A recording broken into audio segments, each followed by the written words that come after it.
Nightline with me, Douglas Elliott. Tonight's top stories.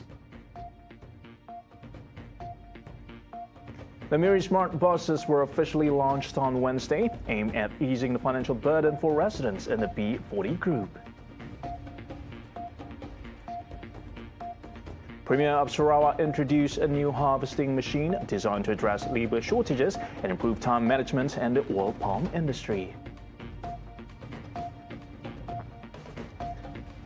And Malaysia unveiled 3 key strategies for ASEAN as it prepares to take over the chairmanship in 2025.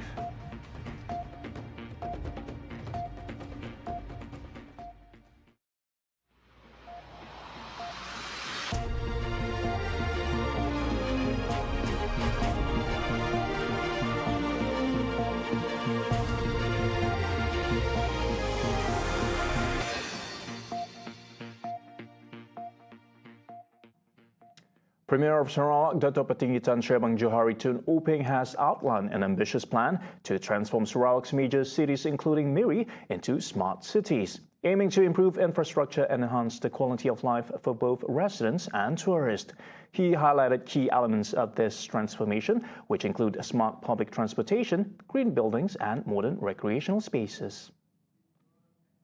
Abang Johari stressed that the concept of a smart city goes beyond technology, emphasizing the importance of cleanliness, order and civic responsibility. Kita yang pintar menjagakan bandaraya kita dengan kebersihan. Kalau bandaraya tak bersih, banyak uras, warnanya orang yang belum pintar. He said this during the launch of Miri Smart Buses program here on Wednesday. He emphasized that the smart city vision aligns with broader efforts to strengthen Sarawak's economy and to ensure Miri's continued growth as a top destination for tourists and future development. He added with its proximity to UNESCO World Heritage sites like Gunung Mulu National Park and the Niah Caves, tourism is central to Miri's development, noting that efforts are underway to further boost tourism by increasing airline connectivity to Miri.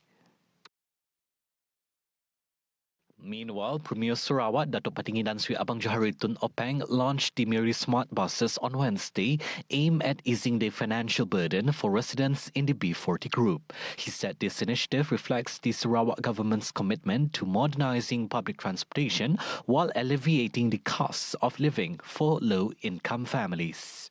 Bas yang ada di Miri adalah bas yang lama, maka kita ada cadangan untuk menukarkan bas tersebut dan akhirnya hari ini kita menunaikanlah janji kita untuk membekalkan bas pintar untuk orang Miri. Dulu kita cadangkan dan kita telah melaksanakan dasar bas di mana farenya RM1 dan dia boleh pergi di mana saja dengan RM1 saja dan sudah tentu mengurangkan beban kos perkhidmatan jalan kepada orang-orang di Miri, khususnya B40. These buses equipped with features to accommodate people with disabilities such as low-flow ramps, GPS tracking, black boxes and bus signal priority BSP technology are part of a broader initiative to make Miri a smart city. Abang Johari also noted that these buses benefit not only locals but also tourists, enhancing Miri's reputation as a resort city. Among those present at the launch were Minister of Transport Sarawak Dato' Sri Lee Kim Shin, Deputy Minister of Youth, Sports and Entrepreneur Development Dato' Dr. Ripin Lamat and other key officials. Sarawak plantation Berhad is making a major breakthrough in the oil palm industry with the introduction of a new harvesting machine designed to address labour shortages and improve time management in plantations.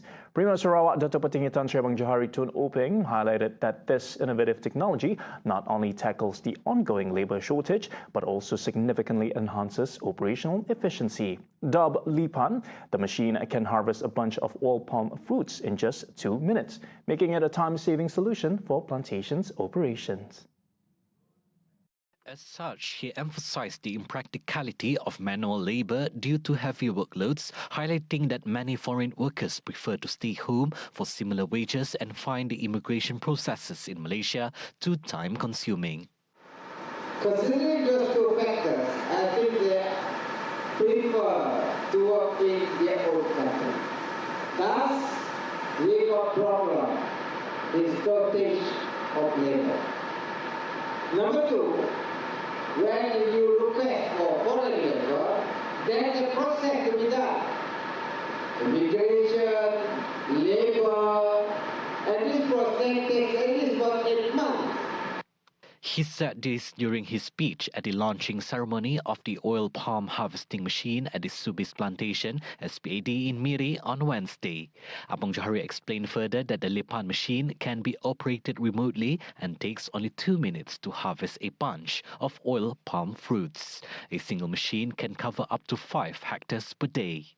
Dapat mewujudkan satu perubahan yang besar dalam industri kelapa sawit, iaitu mempunyai jentera yang boleh memetik buah dengan begitu cepat menggunakan jentera. Tadi saya melihat bagaimana jentera ini memetik buahnya dengan begitu cepat sekali melalui.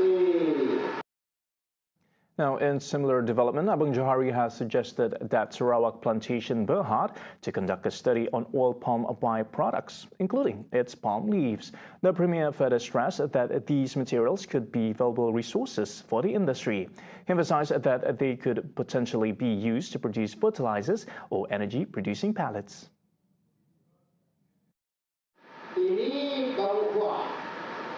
Tadi saya lihat, you cut the branch, same time you have to cut the leaf. What are you to do with the leaf? Maybe you have another machine that can harvest the leaf together. Daunnya diambil, dan you ada dua bin, one bin for the fruit, the other bin for the daun. And then you cycle the daun back as a biomass. Bermana tidak ada rugi, then you make another revenue to SPB. Meanwhile, he also suggested that SPB improve the existing LIPAN harvesting machine to simultaneously harvest and separate the fruit and the leaves, noting that processed palm leaves could have similar potential as grass used to make grass pellets. Over 40 teams from across the region will compete in the first ever Sarawak Open International Dragon and Lion Dance Cup 2024. Minister of Tourism, Creative Industry and Performing Arts Sarawak, Dato' Sri Abdul Karim Rahman Hamzah said the event will be held from October 26 to 27 and will see 44 teams from Malaysia, Indonesia, Singapore, Brunei, Vietnam and China. 4 categories will be featured, namely the traditional Southern Lion Dance, High Pole Southern Lion Dance, Northern Lion Dance, and Luminous Dragon Dance. You can imagine it will be a colorful, very, very colorful situation in the Stadium Perpaduan. And it's going to be very, very exciting. And those who love to watch this, I wish to call upon our kids to come over ramai-ramai to Stadium Perpaduan on the 26th and 27th. There will not be any charge for those who want to come over. He said this during a press conference at his office on Wednesday. Meanwhile, organizing chairman Chester Lim said the competition has been approved by the Malaysian Dragon and Lion Dance Federation and will follow the international standards. The panel of the adjudicators are all, we have to discuss with our Federation of Malaysia to appoint the panel. So that means to say that a big part of them are all international international accredited judges before they can allow to participate in the panel.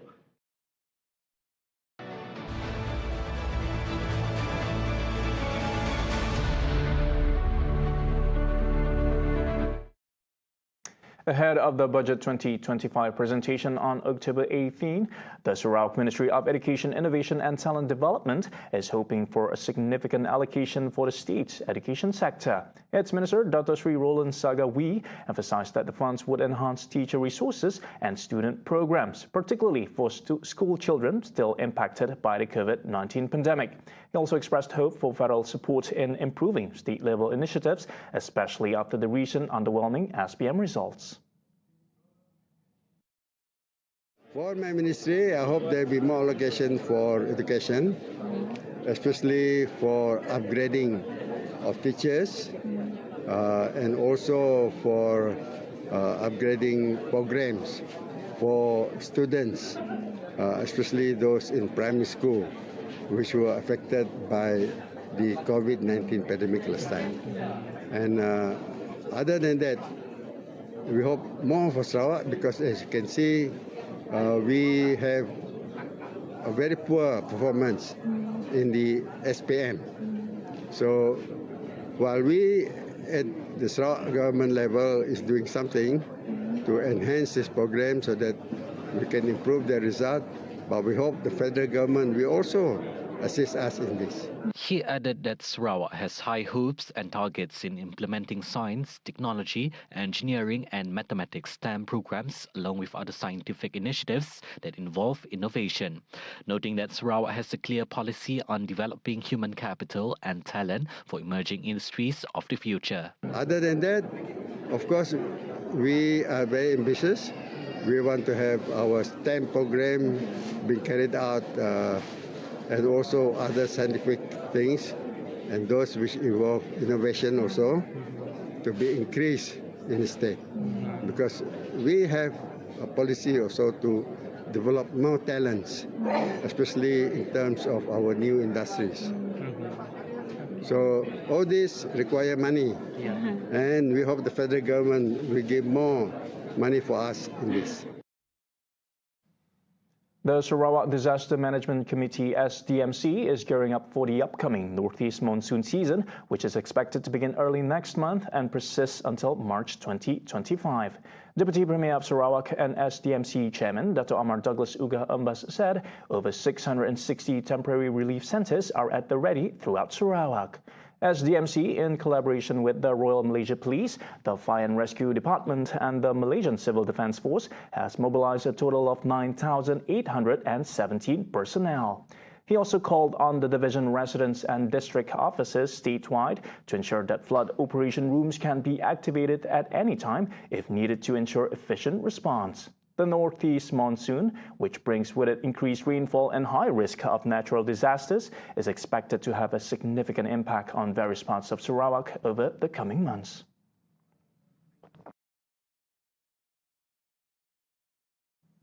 Right, in other news, Sarawak Energy, along with its retail arm Syarikat Sesko Berhad, is tackling customer concerns regarding the sudden increases in electricity bills following the installation of smart meters. In a recent statement, Sarawak Energy clarified that when smart meters replace the conventional ones, the final reading captures the actual consumption, leading to a one-time billing adjustments.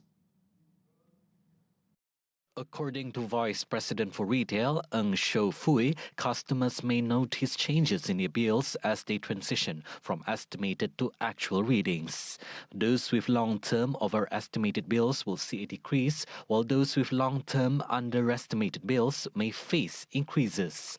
Since 2019, about 93,000 smart meters have been installed in Kuching, aiming to eliminate the need for estimated bills and provide real-time usage information. Customers will soon be able to monitor their usage through the SCB Cares app. To ease any previous unbilled charges, Sarawak Energy offers flexible payment plans and encourages community engagement to address concerns about the smart meter rollout.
Malaysia has unveiled 3 key strategies for ASEAN as it prepares to take over the chairmanship of the regional bloc in 2025.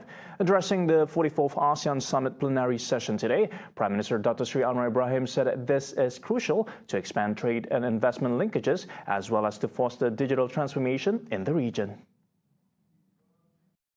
To drive ASEAN's strategic engagement in growing trade, investment linkages and digital transformation, I propose the following: strengthen our fundamentals, bolster regional value chains and regulatory cooperation, reinvent, restructure and recalibrate our economies and leverage on each other's strength, redraw and secure regional supply chain and its linkages to the global economy. The Prime Minister highlighted that intra-ASEAN trade has remained low, despite significant economic growth in Southeast Asia, citing vast potential for enhancement, particularly with the anticipated upgrading of the ASEAN Trade in Goods Agreement set to be signed in 2025. Apart from that, he said it is imperative for ASEAN to explore and broaden the grouping's economic partnerships beyond the region's borders. Regarding Timor-Leste's impending membership, Anwar expressed optimism that it would enhance the region's economy and contribute to ASEAN's goal of becoming the world's 4th largest economy by 2030. He noted that Malaysia looks forward to recommendations from senior officials on facilitating Timor-Leste's early full membership. Still on ASEAN, as Malaysia's ASEAN chairmanship in 2025 presents a unique opportunity for the nation to lead the region in advancing cross-border renewable energy trade. Deputy Prime Minister Dato' Sri Fadillah Yusof emphasized that the push for regional power grid integration will not only strengthen energy security among its member states, but also serve as a major economic catalyst. This initiative is set to drive regional cooperation through renewable energy trade, fostering greater collaboration across ASEAN. We are pushing for regional power grid integration to further support and enhance energy security within member states. Further to that, the regional integrated grid can as well be the economic catalyst in fostering regional cooperation through cross-border renewable energy trade. By sharing excess energy, we can reduce reliance on fossil fuels while building an integrated ASEAN energy infrastructure. He said this in his opening remarks at the Clean Energy Transition Asia Summit 2024 in conjunction with the International Green Tech and Eco Product Exhibition and Conference Malaysia iGEM 2024 in Kuala Lumpur on Wednesday. Fadillah, who is also the Minister of Energy Transition and Water Transformation, said that the government is moving towards enhancing the grid flexibility by investing in smart grids, digitalization, and energy storage systems with a target of 20% increase in grid flexibility by 2035. Fadillah added that as global demand for green electricity rises, Malaysia stands poised to seize this opportunity and aims to attract more foreign investments that will drive our nation's green economy forward. In a major push for the nation's tech industry, the National Artificial Intelligence Office, or NAO, is set to launch this November. The office will focus on advancing AI initiatives across various sectors, with a special emphasis on empowering women and technology.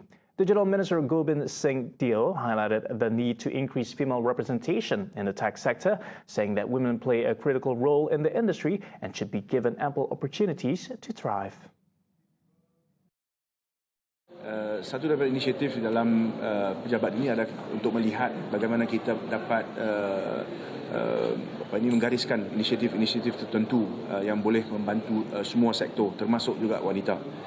Jadi saya harap apabila pejabat AI kebangsaan ini didirikan, kita boleh bincang berkenaan dengan apakah sepatutnya polisi-polisi yang akan kami wujudkan untuk mengatasi masalah ini. He said this after speaking at the WIT APEC Summit and Awards Program at Sasana Kijang Bank Negara Malaysia on Wednesday. Earlier, Gobind witnessed the signing of a memorandum of collaboration between AMDEC and Women in Tech Malaysia, aiming to boost female participation in technology.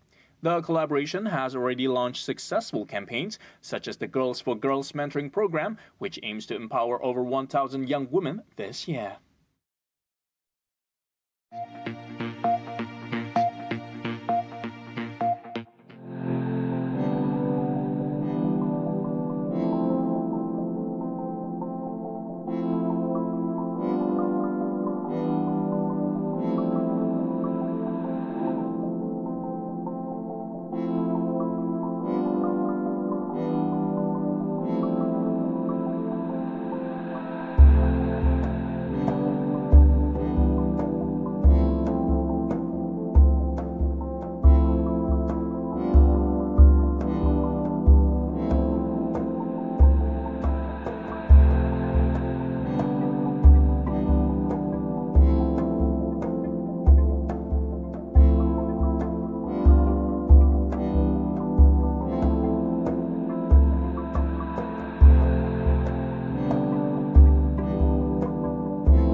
In global affairs, Japanese Prime Minister Shigeru Ishiba dissolved Japan's parliament on Wednesday to make way for snap elections on October 27. He aims to leverage his early popularity and the divided opposition to help his scandal-embroiled party to victory. Ishiba's Liberal Democratic Party LDP has been in power for decades, although with many leadership changes, and is likely to be re-elected. However, Ishiba, who became Prime Minister just last week, wants to strengthen his mandate to implement policies aimed at increasing defense spending and supporting impoverished regions affected by Japan's demographic challenges. On Wednesday, local media reported that Ishiba's new cabinet approved the parliament's dissolution, set to occur in the afternoon. His predecessor, Fumio Kishida, faced low approval ratings due to a slush fund scandal and public dissatisfaction with rising prices. Recent polls indicate that Ishiba's cabinet has approval ratings between 45 and 50%, significantly higher than Kishida's final month ratings of 20 to 30%. Supporters believe that Ishiba, a self-proclaimed defense enthusiast, can enhance the party's appeal, particularly among younger voters. Spanish Prime Minister Pedro Sanchez called Israel's military action in Lebanon as an invasion, urging the international community to take action. He compared the situation to Ukraine and Gaza, stressing the need for consistency in defending international law. Es evidente que está habiendo una invasión por parte de un tercer país, de un Estado soberano como es el Líbano, y por tanto la comunidad internacional no puede permanecer ajena a esa invasión.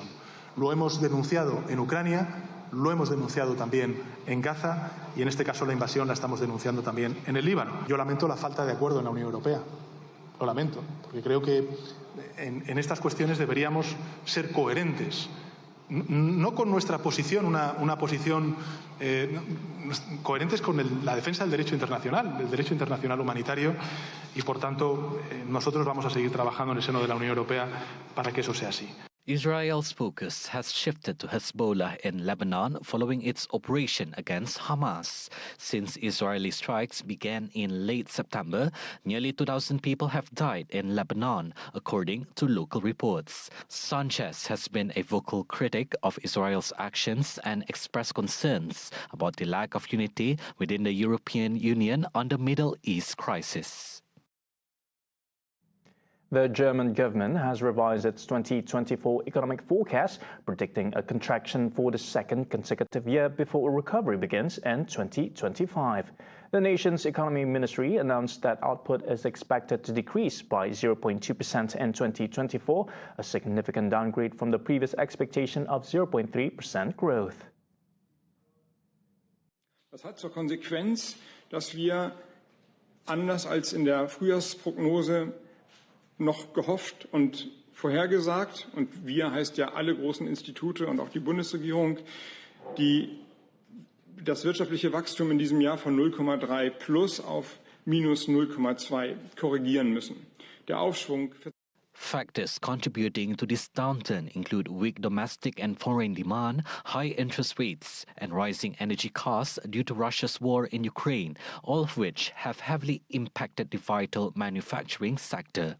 Additionally, Germany faces structural issues such as an aging population, increased competition from China, complex bureaucracy, and challenges related to the green transition. Recent struggles in the automotive industry, highlighted by Volkswagen's reduced annual outlook and considerations of factory closures in Germany, further underline the difficulties faced by the country.